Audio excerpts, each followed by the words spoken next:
everyone, and welcome to part one of our look back at highlights from the current series, in which we ask, why does Tom Hanks have no hair? Why has Hugh Grant been sniffing in dustbins? And can even Wonder Woman be defeated by a dodgy Zoom connection?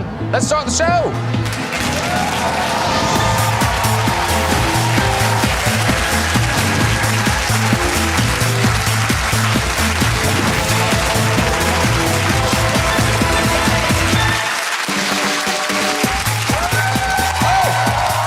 So, Series 28 started hopefully enough with a small studio audience. And we've even managed to get an audience in. Look at you, yay!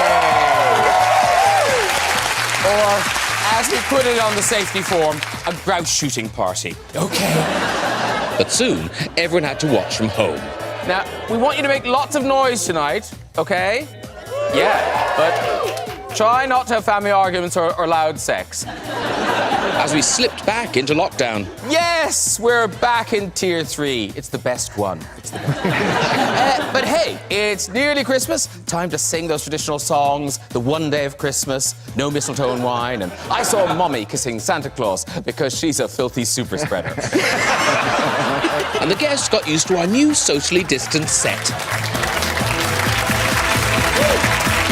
So, welcome to our strange chat arena.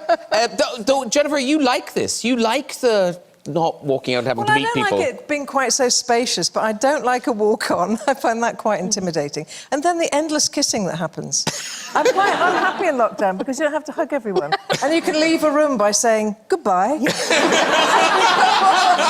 I mean, especially on this show at the end, and I'm thinking, stop kissing everyone. The person who's done the music comes over, has to straddle Kenneth Branagh to kiss Judi Dench. All the time I'm thinking, we could have another red chair if you didn't do that.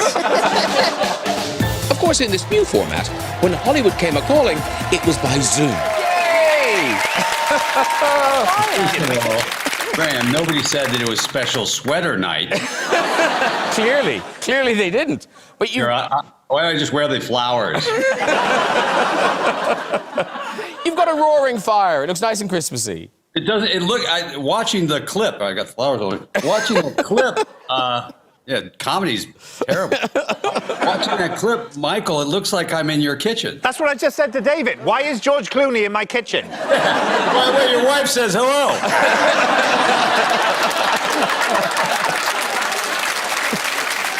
But here's the thing, George, because your father recently, he revealed this picture of you at 11. Now, if anyone at home is thinking, God, my children are so ugly, this is really cheery, because this 11-year-old grew into George Clooney. Yeah. Oh. Hope for all. In fairness, we didn't have a lot of cash, and my mom cut my hair, and clearly that's not her skill. She was in a hurry that day. I mean, Ray Charles could have cut my hair better. So, you're 11 in that picture, George. Were you already a prankster at 11? Were you one of those kids? Yeah, I thought things were funny. I mean, I think, yes, I thought there were things that were funny to do. Got in trouble in school a lot, so I guess. And I hear even your kids now, well, they're 3, they're already being pranksters. Yeah, so look, my kids are clearly my wife's children, right? They are 3, and they speak fluent Italian, and they're way ahead. My wife's a genius. They're brilliant kids. It is my job to dumb them down. It's my job to put, the actor in them a little bit. And so I teach them horrible things because remember, it's only the 4 of us.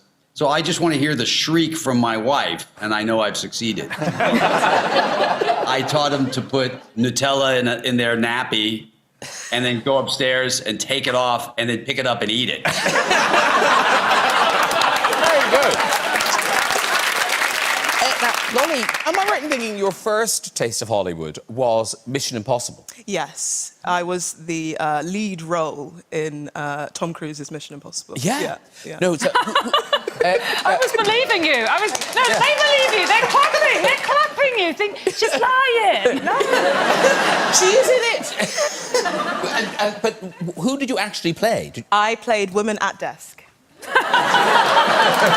Now you remember.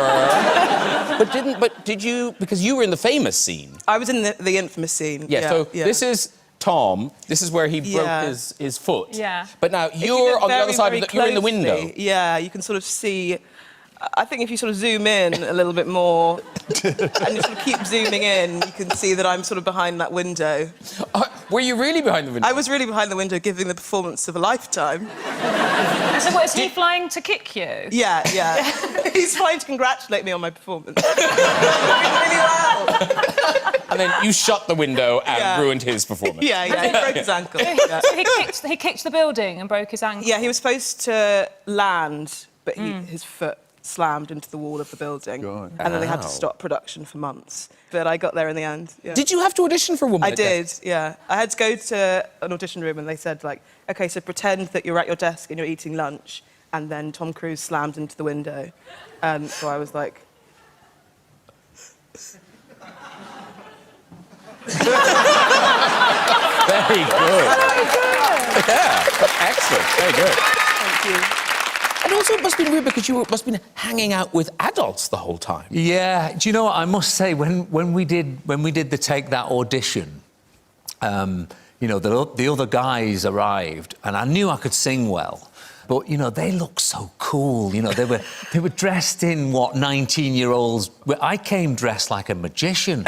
You know, I couldn't do any of the moves that... I mean, I really fell on the back foot. But luckily, I could sing. So as they were teaching me sort of how to be a 19-year-old, I was, you know, sharing my skills and saying, let's do harmonies or whatever. So it was definitely a two-way street. But you were dressed as a magician because you had been a magician. When did the magician bit happen? Well, the magician thing happened slightly younger. I think this is why I ended up wanting to play music, is because my dad was a pigeon fancier. Oh, yeah.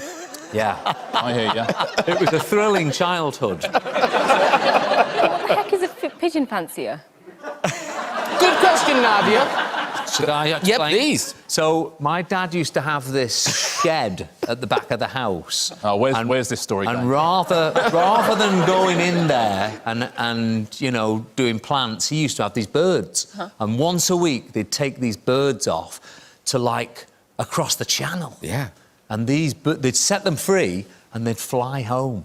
And it was a race between all the people in our area whose bird arrived home first. It's like being told a bedtime story by Gary Barlow. Not a very good one. It's great. You can carry on. And it still happens, does it? Yeah, but listen, my dad used to love it. It was his hobby and his passion. And so, yeah, I've never talked about this before. Well, you should, because it's fascinating. They just saw... Thank God there's no audience. They just sold We'll go one back last to the week. virtual audience. Yeah. It'll always just black screens. I know. Harry talked about pigeons for 20 minutes. They just sold a racing pigeon last week for like 1.5 million. Don't make it last longer. 1.5 million. With your interesting pigeon facts. Yeah. The good thing about pigeon fanciers is they tweet a lot. That's a shame. Oh, dear. But I have lots of authors on the show tonight, and you'll all know how important presentation is for a book. You know, just sometimes a carelessly placed sticker can make a kid's book, well, less of a kid's book. Like this story, Tuck Me In. Oops. That's gone wrong. Little wonder this particular caterpillar is so popular. Yeah. It was as long as his body. Here's a twist on Little House on the Prairie. Well, you know, times were hard. Wagons didn't pay for themselves. And finally, just for clarification, this next book is actually called My Daddy is a Giant. Very good. Actually, very good. Did something similar happen to you? Well, no, you know the bit on the television where it tells you about the programme, the little information box? Oh, yes. Well, I was doing the voiceover for It'll Be All Right on the Night, and the text was meant to say, David Walliams reveals his toe-curling cock-ups. But they didn't have enough room, so it just went, David Walliams reveals his toe-curling cock. May not be the prettiest one you've seen, but toe-curling. I mean, please. The stars called in from different places and time zones. It's Nicole Kidman, everybody! Hello, very nice to see you. Hello. I'm in Sydney, Australia. 7:30 in the morning here. Oh, wow. Well, you've outdone yourself. No, I wake up like this. Of course you do. You're Nicole These are my Kidman. pajamas. And we got a sneaky peek at the home lives of the rich and famous. It looks so sort of glamorous there. Oh, yeah, it's lies. And you're in Los Angeles. Is that your house? I'm at my home, yes. Okay. Just looking around. The flowers behind me are dying. Like us all. So this is your place outside New York. Yes, this is, we're on our farm. This is my studio. It is the, as you can see, House of 1,000 Guitars. Where do we find you this evening? I'm in my office. My office downstairs in my building. It's the same building I live in, but I can't enter it through the building. I have to go outside and walk around the block, so it's kind of a commute. I know it's in the middle of the day here because I'm in New York, but I thought that I should be having a whiskey or something, and I don't have any where I am right now. Also, I'm breastfeeding, so I know I should probably. It's a little early to be drinking, but I do have a chalice of... Cheers. Of course, some stars made a special effort for us. It's Christmas! Here we are. Hello. You built the set, Dolly? Well, you know, anything for you, and we tried to make it look just like it. That's beautiful, beautiful. But on Zoom, we're all at the mercy of a dodgy connection. Like when Wonder Woman, Gal Gadot, called in from Israel. So nice to see you. You look like a ray of sunshine. She does. Oh, I'm sorry, I'm delayed. This is so crazy with these virtual things. I'm going to shut up and then I'm going to wait until it's silent for me to talk. How's it going, Graham? Thank you for having me. Good. This is like when you used to do the Eurovision results. There is a delay. So this movie sees you reunited with the director, Patty Jenkins. She did this one as well. Yes, the one and only. The delay makes me doubt everything I say. You're about to go, Patty who? And this is exciting for all of us because in this outing we get to see the invisible plane. Well, we didn't see it, obviously it's invisible, but the invisible plane is in it. Is that a spoiler? I don't think you're supposed to. I don't know what you're talking about, Graham. Is that really? I think it's a major spoiler. You just gave away a major spoiler. Well, that's okay. We might cut that out. Brothers will sue you. I guess. We might cut that out. Don't worry, the delay is so bad. It's been out for 2 years over it. Oh dear. And now, Nicola. Strictly, I mean, every year Strictly is lovely, but this year there was something about the return of Strictly. It was almost like you could feel the mood of the nation lifting. I mean, it's such a lovely show to have back on our house. It must be lovely to be a part of it. Yeah, it is. It's really good to be a part of it. And but you know the funny thing is they ask me every year, and every year I've said no, but because I've had training commitments or tournaments and stuff, and this year I was like, yeah, do you know what? We've got lockdown. There's nothing really going on. I'm gonna go for it. And I said I had two conditions. I said I wanted to dance with another woman, and I wasn't going to wear a dress. So... So you had to dance with another woman? Because somebody's got to wear that dress. yeah. But the thing is, you know, you must be aware of what it's like for kind of a young girl or young boy who, you know, feels different to see themselves on telly. I didn't think it'd be such a big deal, you know, but I guess it is for some people, but I think... I guess you just have to always push the boundaries and just show people, you know, it is just two women dancing. Yeah. It's not you know, a big deal. Well, it's like most of these things, I think. It's a big deal till it happens. Yeah, And then yeah. everyone's just like, oh, yeah. Oh, yeah. That happened. Yeah. The world didn't end. Everything's fine. Yeah. There's Nicola and Katia being lovely, dancing. Yeah. The thing is, you've retired, haven't you? You've retired from boxing. Yeah. Yet you're still so young. Is there any little bit in your head where you're thinking, maybe I'll go back? I'll you know, because a lot of boxers are tempted back into the... Yeah. It's like... But no. Yeah, I've had enough. Like, I've literally won everything, so... Yeah. That's so cool. There you go. Fair enough. Yeah. My work here is done. Yeah. And then, weirdly, strictly aside, you write about your love of dance. Well, that's right. I mean, the thing is, strictly of the ballroom and Latin, they're very formal couples dancing, but I love the sort of the free form of dancing, you know, like just freestyle jazz interpretive dance. Otie's throwing things at the television. Yes, now. she is. Actually, one of the funny things about Strictly is what they do when you do the dance, you're mic'd up, and so they record all of what you're saying during the dance. And then they play it back to you afterwards. So they mute the microphone during the show, but then afterwards they play you what you're actually saying when you're doing the dance.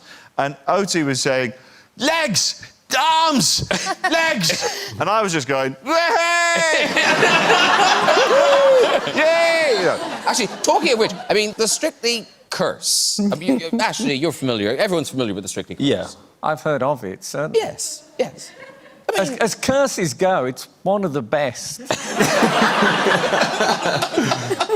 You know, Tutankhamun, I think that the man was bitten by an insect that gave him a flesh-eating disease and half his face fell off.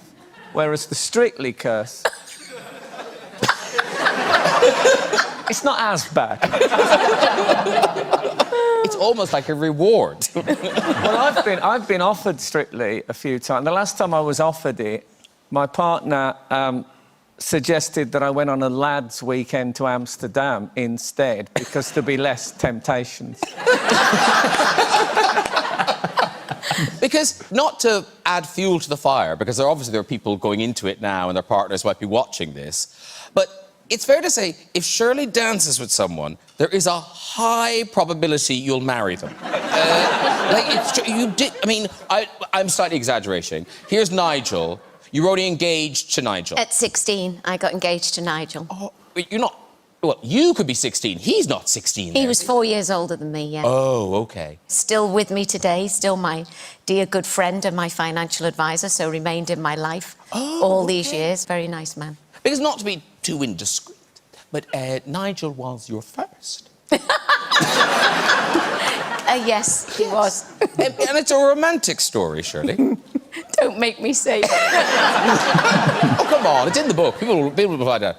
Well, it was just a first experience. We went to the Butlins holiday camp, and where him and I decided that we were in love. And so we packed up the bags and we went home. I lived with his family, and his mum was unpacking the bag and the condom wrapper fell out. And when we came home from school and work that day, she just stood with it like this. She was furious. She was 5 feet tall and she had black hair all the way up. And she looked at us like it was just the end of the world, and I was like this evil child that had slept with her son. And I didn't know what to say, actually. It was quite lovely. Yeah, the big question is, why did he keep the wrapper? It's a strange souvenir. Because we were both new, you know, both of us, it was our first experience. Oh, so it was romantic, really. It was. You might have got it for Christmas. That's probably in Nigel's scrapbook. I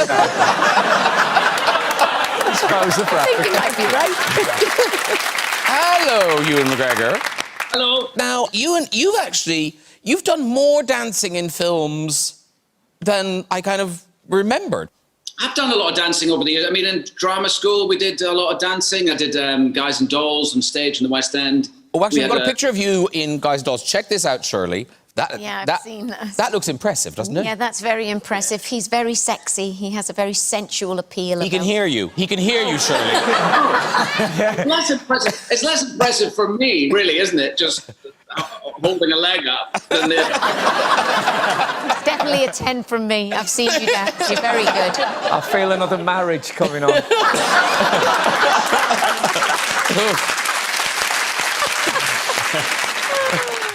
Listen, on the subject of Arsene's old team, Arsenal, last week we had some distressing news. It was announced that Arsenal were making their mascot, the Gunnosaurus, redundant. Do you know Gunnosaurus? Of course you know of Gunnosaurus. course. Yes, of course. They work closely together. Of course you do. Everything that Gunnosaurus knows, Yeah, Arsenal taught him that. knows, Yeah. The thing is, it's odd, you would think, that Arsenal would have Gunnosaurus, a dinosaur, as their mascot. But that is the world of mascots. So here's a good game, everybody. Guess the mascot from the football team. For example, what's the mascot for Southend United? OK, remember they were on the coast. What do you think? Seagull? Oh, seagull's a good guess. No. Huh? It is, of course, Sammy the Shrimp. There it is. It's either a shrimp or some sort of gay shark. What about Wigan? Does anyone know Wigan? You like Wiggins. Wigan? Is it a pie? Yes! No, is it really? It is a pie! It's Krusty the Pie! Unbelievable. Yeah! That's the best mascot ever. I know. I bet that's a really grumpy person inside that very cheerful pie. OK, here's an easy one. We'll give this to Arsenal. We'll get this one. Yeah. The Scottish football team, Partick Thistle. What do you think their mascot is? Thistle. I don't know what it is. What does it mean? It's a Scottish thorny flower, but you will be no wiser after seeing Kingsley the Thistle. That is not a thistle. It looks like Kenny the coronavirus. It's terrible. I mean, what a lovely photo op for children. Go and stand beside that. And finally, West Bromwich Albion. OK, come on, Arsene, you can get this one. No, I don't know the name of the flowers in English. No, it's West Bromwich Albion are the team. The baggies. That's the baggies. No, yeah. the baggies, they're called the baggies. They used to have a big bag to collect the takings in. OK, that's why they're called the baggies. Oh, I didn't know that. So West Bromwich Albion, the baggies, what do you think their mascot is? I don't know. Anyone? A bag. Bag. No, it's a combi boiler. That's their mascot. I'm sensing they're sponsored. I don't know. Absolutely, that's ridiculous. For some guests, it was a welcome chance for old friends to catch up again. Hi, Jessie. Hi, baby. How are I miss you? you, Em. I missed you. You look beautiful. Because the two of you, you're proper friends. Proper friends, not like Hollywood Proper. friends, like proper friends. Oh. Yeah. A few months ago, she was trying to get me to move to London, and I'm still thinking about it. You should. It's been a whale of a time. But do you live in London? No, but we're here for a year. Could you move away? No, I said come and live here while I'm here, and then we can both go back to New York together. But for some, the strains of lockdown were starting to show, even for a happy couple like Sam Jackson and his wife, Latanya. Hi. Now, lovely to have you both together on the show. You've been together 50 years, married 40 years, but because of these odd times, is this the longest you've ever actually spent together? We've spent this much time together a long time ago, but once he became famous, no. How's it going? Actually, pretty well. It's going very well. We've adjusted to the new norm. I like we're getting an insight into your marriage just in a Zoom chat. But I said earlier you've been married for 40 years, but oddly, I think I'm right in saying you never proposed, Samuel. Did I? Mix up things. I want to hear this story. Go.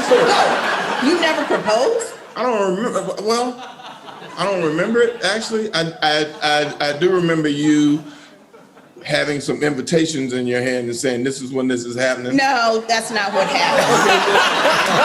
No, I said my grandfather is very ill and he's going to die and he's very concerned that we are not married. So we have to get married now so that he can walk me down the aisle. That was his concern, that I was the last of his grandchildren not to be walked down the aisle in marriage. So we have to get married. So now you have to ask him if you may marry me, and then you have to ask me, will I marry you? And you did. I did? Yes, you did. Okay, you know what? It doesn't matter. But the wedding It was itself. amazing. It That was the romantic. story. It was all romantic. I got down on one knee and did the whole thing. No, it was semantical, but you know, we did I didn't do say it. semantical. I said romantic.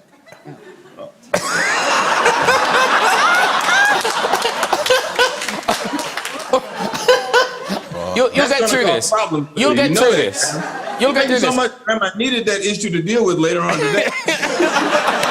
They're still together. They're still together. It's all good. It's all good. And lockdown, I mean, it's been so strange. I know I think in your flat, Vanessa, someone's been doing DIY. This isn't you doing DIY. No, this is my brother. Oh, okay. It kind of sums up how good our family are at DIY. Before I show you his DIY, how old is your brother? He's 34. Okay, that sheds a new light on it. His girlfriend asked him to put up like a towel rail thing. I don't even know what it's called. Yes, I doubt he does either. I think it's called a towel rail. Like a hook. They're coat hooks. Coat hooks. Okay. So there's just so many things he got wrong in this. This is the coat hook thing he put up. I mean, wrong wood, too high. I mean, you either can't open that door or you can't shut it. One or the other. He used a drill, which was worrying as well. Yeah, I don't think that man should have a drill. I still can't work out which way it should go. Well, not that way. But I like the fact that he did that and then still went ahead and drilled it. Like, he didn't go, oh, that can't be right. He thought, that looks about... No, I think he was quite confident. Plus, it's not really in the centre either, is it? So it's just... I think that's the least of your worries. Yeah. Centering is the least of your worries. Does everyone come home and just throw their hats at it like James Bond? Like Sean Connery as James Bond, and it just helps? And this is exciting because, you know, you've already done a season as Charles. Yeah. And you are brilliant. I mean, you're Thanks both very much. And Emma, you're about to hit the screens as Diana. And obviously, you know, as actors, you're getting into kind of, you know, the emotional truth of the scenes and all those things. But equally, you've got to be like Charles and Diana. So what are the shortcuts to get into, say, Charles? What are the shortcuts? Right. Yeah. It goes right. Okay. Get ready. Poke you with a Strap stick. in. Spitting image, off we go. Okay. So there's a couple of things that I sort of... I mean, I didn't spend too long kind of dwelling on the little Charles things. But there was one thing I noticed that every time he got out of a car, he'd do this thing... Still does it now. I saw something recently where anyway, he gets out of the car and he goes, cufflink. So he goes, checks the cufflink, checks his pocket square, and then waves. So every time he goes to a public event or anything, it's cufflink, pocket square. I wonder if he's ever not had his pocket square and then it's completely floored him. He doesn't know how to get move. back in the car. Yeah. Sounds like an Nadal serve. Yeah. Yeah. It is. But slightly less thin. Yeah. Yeah. Without the grunt when he waves. Yeah. And he does speak in a very kind of... because it must have been hard not to just do an impression, because people do impressions of him. I think so much about The Crown is sort of doing a bit of that sort of work. I don't know what you think, Emma, but I think it's kind of finding little things that make people feel safe in the knowledge that you're not just doing something random performance. Different. But you feel like it is, you recognise something of Charles. So with Charles, for instance, he does a thing... He does a thing with his voice where he sort of, like, speaks. So everything's, like, through teeth. Yes. You know, yeah, and actually Emma's amazing at it. She's so good at it. We have competitions who whole can do thing's better actually dubbed. Charles Yeah. and Diana. And I'm rubbish at Diana, but she's very good at Charles. What are the shortcuts for Diana? Diana's, for her voice, is mainly that everything sort of goes down at the end. So her pattern of speech, so it's sort of like, my word to get into her was always all right. All right. Yeah. That's just what I'd say before everything, all right. But then everything she says sort of always goes down at the end, so it's almost like even if she had the best time ever, it would always sound a little bit sad. That is very good, isn't it? You're good at it, though. I used to spend most of my time trying to perfect my all right. Do it. Hang on. You do it with a tilt, though, head tilt. All right. Thank you. That's not as good. reading about your career, you can never tell. You know, no one tries to make a bad film, and you can never tell. Like, didn't you think Four Weddings and a Funeral you thought was a dud? Yes, I did. I went to see it it wasn't really fair, because the only time I saw it really was all by myself in a cinema in Paris, where there wasn't anyone to laugh with, and all I could see was me. And again, that's another film that should be called Fiona and her love of hats, as far as I'm concerned. So, you know, just watching it with no one there and not finding the jokes particularly funny. And then I was going to do promotion, and I was on a plane, and they were showing this film, and just the laughter going through the film. It was in the days when everybody had to watch the same film. Oh, yeah. So everyone was sitting there with enormous headphones on, laughing and laughing and laughing and laughing, and all watching this film. So I thought, oh, well, maybe I was mistaken. Maybe it is quite good. It's going to be a hit. hit. You were good in it? No. OK. Because if you were like, yeah, it was crap, but I nailed it. That rarely happens, sadly. I wish there were things that you thought, oh, God, I'm so good in that. But it doesn't really happen. And Nicola, it's so lovely to see you. First time, welcome. Yes, thank you for having me. First time, welcome. Very nice. And because your accent is so, you know, good in Derry Girls, but you're not from Northern Ireland. Yeah, you can feel the palpable sense of disappointment when people meet me. And they go, oh, you're not Claire. And I go, no, I'm really sorry. Yeah, I'm just a faker. But now, do you have a trick to get into it, do you? Yeah, absolutely. So when I was preparing, I didn't know a Derry accent first off, and then I thought, who do I know? And then I thought, oh, Nadine from Girls Aloud is extremely Derry. And then, I don't know if people will know this, but there was an extremely controversial incident in the early noughties in Ireland. So good! It was so good. It was the first Irish sort of pop culture TV moment. It was Pop Stars, the Irish version, which only had about 50 entrants because we don't have as big a population. So she went on and lied about her age. But she got found out on camera. Stop it. Yes. No. Oh, no, YouTube it. It's so good. Lean forward. Wow. This is the trick. How old was she and how old was she? Okay, so she'd gotten into the band, and then her on-camera interview, like the first one to introduce yourself, who you are, she said, my name's Nadine Coyle from Larkill and Derry, date of birth 15th of 6th, Mechamia, Germany. And then she thinks for a second and goes, what date of birth did I say? No, 15th of the 6th. And then it fades. And she's outed herself on camera. But everyone lost the plot. Do the phone call to her mother. Do everything. Mommy. Do the whole thing. As Daddy put my passport in the car, Mommy, will you look at my handbag for my passport? And it was all a lie. She knew. How old was she? She was 16, she was meant to be 18. I'm shocked about how old they all are. Because I met your mate with a dark O once. Jamie Lee. Jamie Lee, yeah. Yes. She came up to me once and I think I spoke to her like a child. Hello, how are you then? Well, how old are you then, Twin? 8:33. For the guests in the studio, it was a welcome chance to get out of the house and dress up a bit. Can I just say, well done on everyone getting the Christmas memo. It's very, I mean, I think you got the memo twice, Daisy.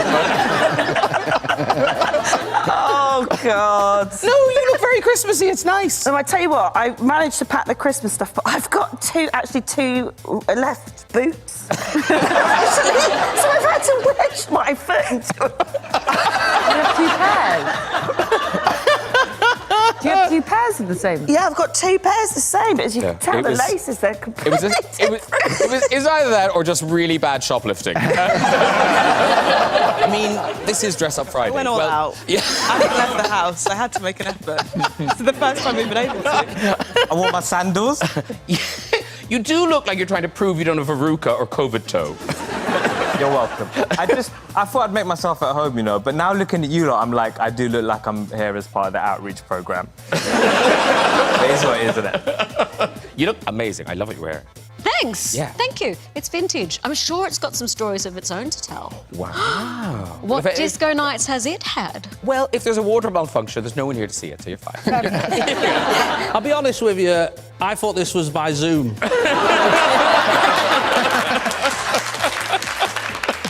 I've regretted it. I've regretted it for the last hour. But, you know, when you make a choice, you have to just go for it. So here I am. Tom Allen looking so smart this evening. Thank you very much. That's very nice of you to say. But you always have. Well... this is from your school yearbook. This is Tom Allen in his school yearbook. It could be World War II. Well, thank you. A very elegant era in so many ways. That was the 90s, Tom. I know, yeah. I know. And I was still made to go to lessons where I was taught about, like, how not to get a girl pregnant. I mean, what a waste of time. On all fronts. Love your outfit. Thanks. Diamonds, babe. Oh, stunning. For me. They can stay with you if you want. For me, please. Such a flirt. Stop it, man. It all started at the Graham Norton show. I'm not quite sure how to sit in this dress. Here we go. We'll give this a go. Let's see how it.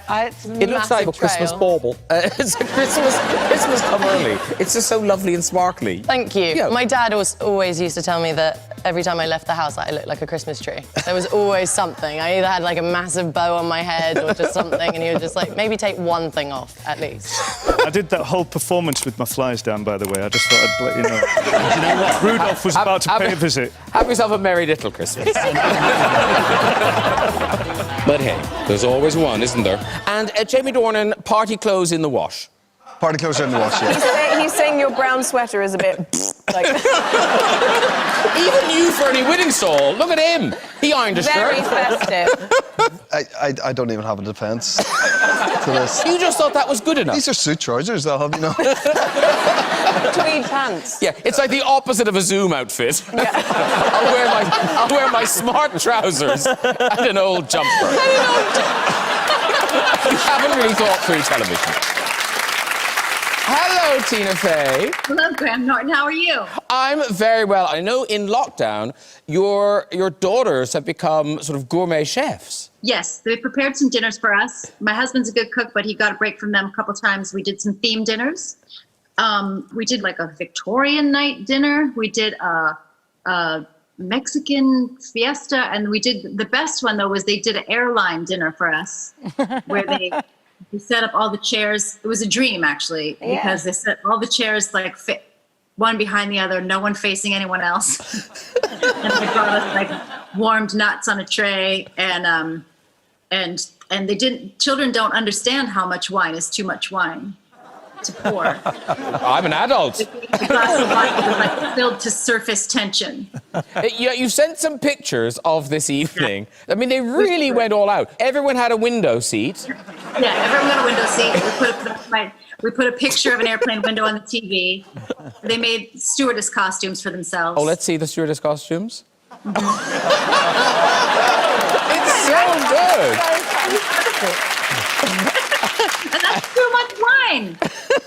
And then, is this the same evening where they put the reading materials in the back of Yeah, they put magazines. They shoved magazines in the back of the chair. We put headphones on like a plane, and we ate in silence, and it was the best night we had in like 7 weeks. It's the way forward. It's the way forward. Now, how was your lockdown? Because you got it, didn't you? I got it, and I was very brave and manly about it. Yeah, I got it back right at the beginning. At least I didn't know what it was. It felt like flu, a little mild flu. And then suddenly, a complete, rather alarming loss of smell, which did culminate in me, panicking and sticking my head in dustbins, sniffing, thinking there must be something here, and then spraying myself in the face with my wife's Chanel No. 5. And smelt nothing, but went blind.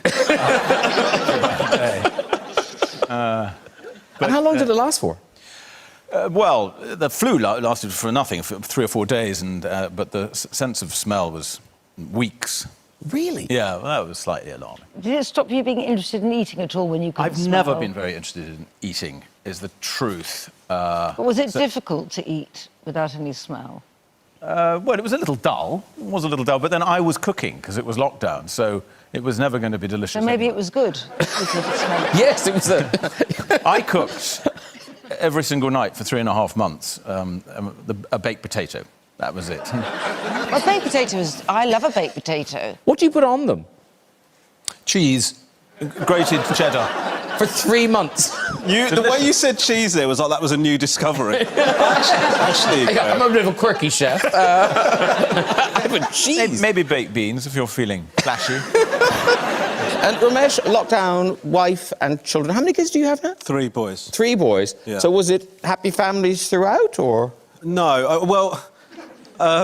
Because just before lockdown, I was away a lot doing travel shows and stuff, and I think that my wife and kids were when the lockdown happened, they were like, well, at least we're going to see more of you. That's great. And I think the gloss came off me in a big way as a father and a husband. I mean, they really did get fed up with me. I think my wife was phoning the BBC asking them to commission a new travel show. It's difficult. We both had teaching backgrounds, and so, you know, people sort of think that the homeschooling will be easier if you've done... But I just don't think kids can respect you in a teaching way if they've seen you taking a shit. You know, I think all of your authority is gone.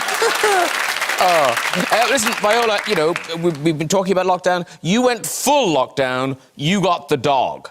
I got the dog, Graham, and let me tell you something. Before that time, I said, we are not having any dogs in this house. We're going to have a pristine house. I'm not picking up dog shit. I'm not doing anything.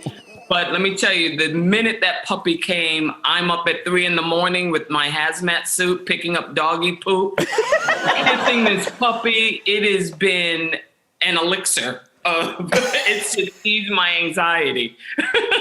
It's good, isn't it? It takes you... You have to worry about something else. It's great. Yeah. I mean, when I'm wiping his ass, that's another story. I mean, and I'm a very serious and passionate and committed ass wiper.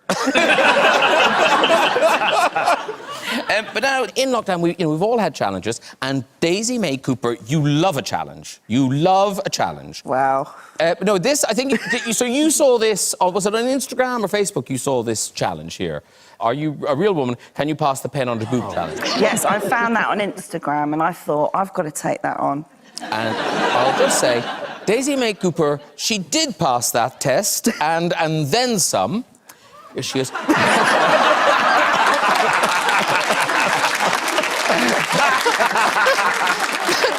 now, the other pictures we have, did people send them to you? So it just kind of went mental, and I think people were just really, really bored. And it got, I mean, I don't know what you've got to show, but my favourite one was a woman sent me a picture of an entire car parcel shelf under a tit. Wow. It's just insane. How strong are they? We've got a nice lady here. She's got the entire Godfather collection and Lord of the Rings.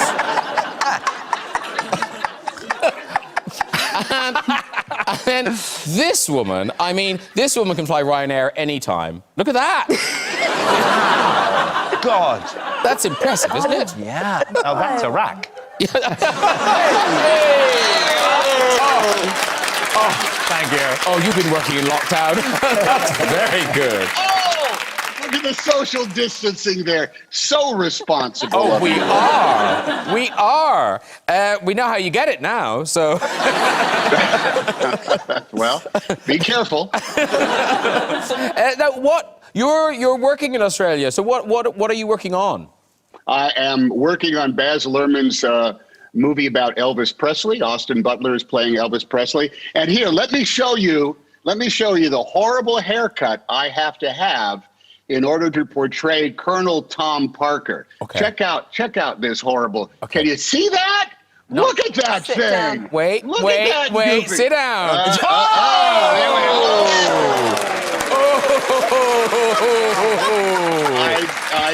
I just scared the children. I want to apologize.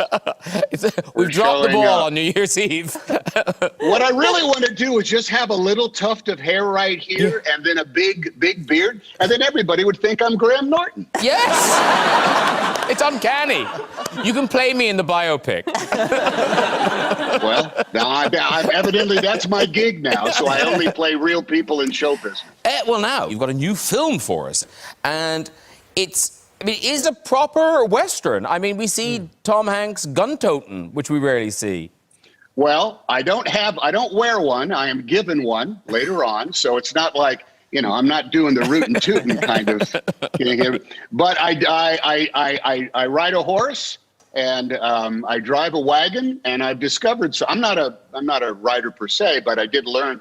I had got to know a fabulous horse named Wimpy, who was my horse. Wimpy was my horse, I don't know if anybody here has ridden a lot or made a Western. Emily has a couple of Westerns under her belt, as I recall. Emily, my darling, how are you? How are you? So wonderful to see you. It's good to see you. Emily Blunt. Do you know I'm about to do a Western? Like, next January, I'm doing a 6-part Western, and we were just discussing how allergic I am to horses, and I do every scene with a horse, you know.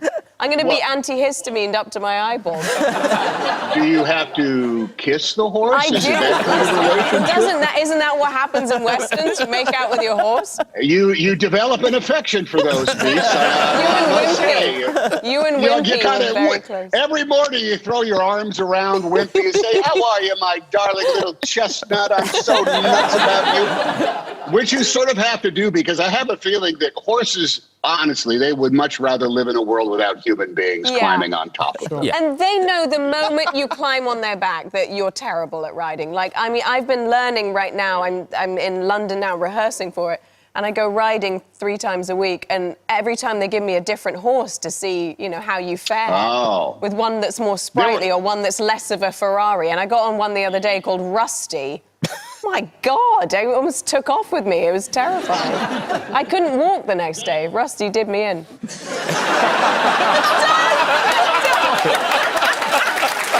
Rusty did her in. Rusty did me in. Oh, wow. Is that the name of the film?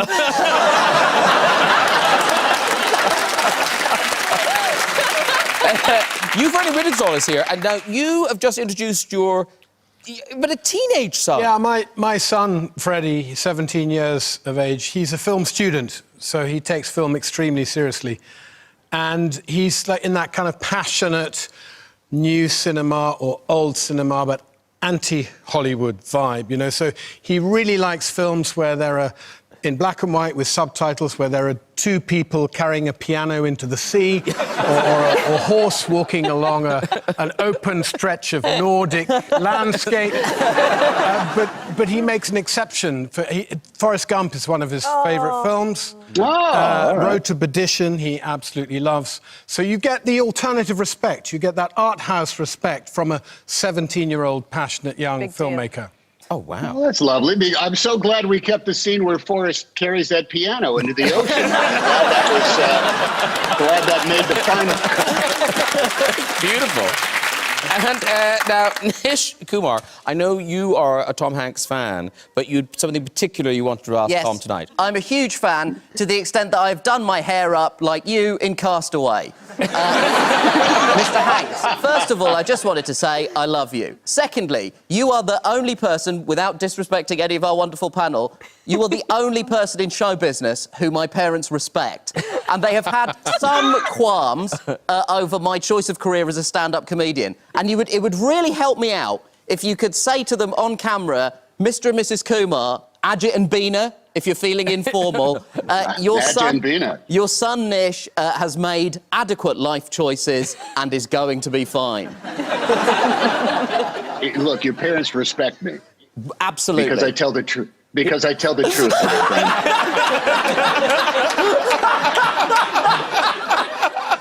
You're asking me to stretch credulity a little bit too far. This may be your most challenging role. Now, if, say, you could by any chance get one of those little watch dramas on the BBC 4, in which you play a guy who carries a piano into the ocean. Aja and Beta will only sleep well when you're in a black and white film carrying a piano. Now, I'm not saying it can't be funny. You are a fantastic stand-up comedian. Load it up with all the jokes you want to, but make sure it's in black and white with subtitles, carrying a piano into the ocean. And then you'll be able to do no wrong with those parents. Very good. Tom Hanks, probably the best chat show guest in the world. Join me next week for a look back at the second half of this series. But I'll leave you tonight with this impromptu musical performance by the new champion of Strictly, the great Bill Bailey.